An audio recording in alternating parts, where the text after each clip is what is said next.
Hey guys, today we're working through the hip complex. So this is an intricate part of our warm-up where we're warming up those hip muscles and trying to get you in a good position to squat and deadlift. Our two exercises are called the fire hydrants and forward circles. It'll be helpful to have a pad when you're on the ground, or if you're doing it at home, you can do it right on the floor.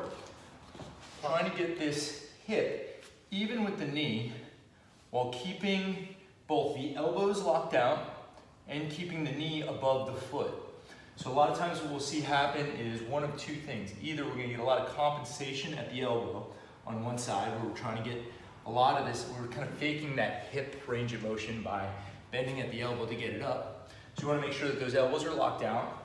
And number two, we wanna make sure that this knee is above the foot. A lot of times what happens is people will come up here and be in an internally rotated position. So if we were to stand you up, your squat would look like this, versus having those knees out and be able to squat nice and deep.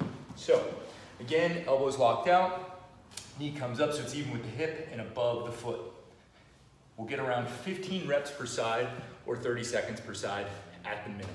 Exercise number two is our forward circles.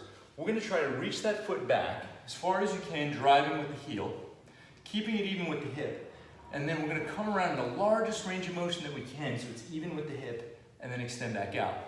Again, knee is even with the hip, foot is above, or foot is below the knee, and we're trying to get everything out of these external rotators of the hip.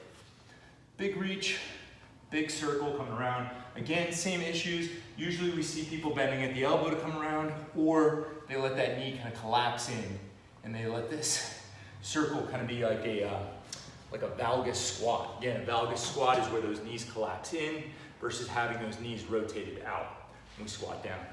So we'll show you one more from the front. Basically reaching back. This is the fire hydrant out to the side. Forward circle is going to be a big reach back, largest range of motion that you can, extending through.